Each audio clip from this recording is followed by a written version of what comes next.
girl Lisa here, and I've got my beautiful mom or sister, Aww. yay, with me today. And it is Fun Fact Friday. We made it to Friday. Yay! Super exciting. And you guys have asked to learn a little bit more about kind of my pageant background. So we're going to break it down into segments. Today we're going to talk a little bit about finishing school and my why, and why did I get involved, and what was one of the big aspects that I really took away from doing pageants, being that I never really became Miss Virginia or Miss America.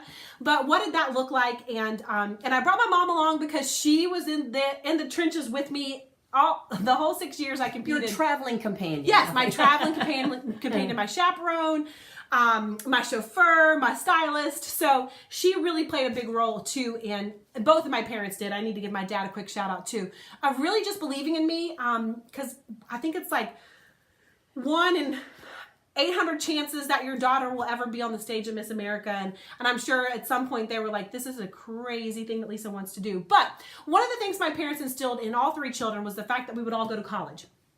And not only that, we would all pay for our own college. So that would either be scholarships or grants, or we would really need to find a way to pay for our own college. But it was imperative that we went to school and got a college education. Both of my brothers decided to do that by going into the military and using the GI Bill to pay for their college and not have any loans or no debt whenever they got out. I did not. I thought about it. I'm just gonna give you guys a quick, like, all of my family has been in the military, so I really did think that maybe that was something I was gonna do.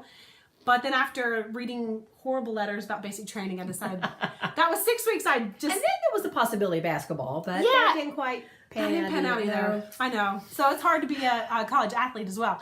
So I had met a beautiful lady, Tony Albert. She was director of Miss Mercer County Pageant in West Virginia, and that was my very first start of doing pageants in the Miss America program. She told me all about it and how it was the nation's leading scholarship organization for women.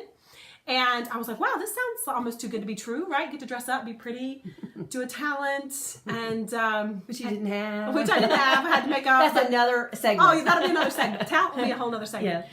But what really interested me the most was the fact that I could compete, which I love. I'm very competitive in nature, and win the scholarship money and pay for my college. And without doing that, I would have loans. So I just want to tell you guys, over $25,000 worth of scholarship money was awarded to me throughout the 6 years that I competed in the Miss Virginia program, without actually winning the title of Miss Virginia. It's amazing. Yeah. So fortunately, I graduated from Virginia Tech completely debt-free, which is awesome. So I did fulfill that part of my promise to my parents and have my degree in exercise and health promotion. But I think most importantly, what I think people would find, and you can let me know, the most interesting about the whole program for the Miss America program is that they require you to have a platform and something that you believe in community service. Mm-hmm. And so you can kind of tell them a little bit, Mom, about what you felt as I was going through college and trying to compete for Miss America. What was that like as a parent? Well, it is a little bit difficult when you see your daughter up on the stage and she doesn't get called, as the top 5 or whatever. So that part was a little bit, deflating, or could be, but just so many positives that came out of her whole experience. It's like almost like a finishing school for your daughter. And she learned how to speak in front of, an interview panel of 5. She knew and learned more about fitness and had to be in that swimsuit and look really pretty good in that, as well as the community service piece. And just to watch her grow as a young woman, giving herself to her community. And I'd like for you to talk a little bit about that community service. So one of the things that I'm most proud about is the fact that I did really dive into being a part of what I wanted my platform to be. And my platform was heart disease prevention, dispelling the myth, and revealing the truth. My great-grandfather had a stroke at 83? Yes. 83.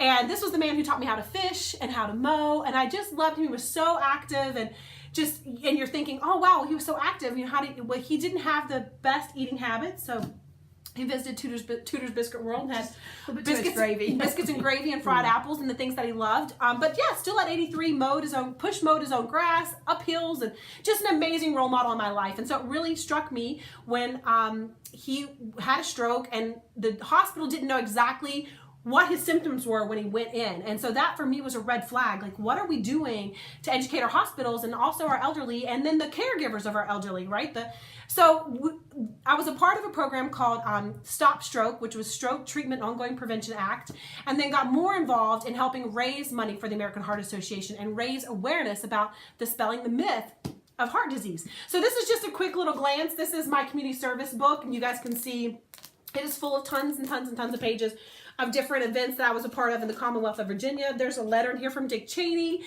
because as you guys know, he also suffered from heart disease. Lots of different events that I was a part of, jump rope for hearts, hoop for hearts, lots of different activities. But throughout the course of the 6 years that I was a part of the program, I helped raise over $3 million.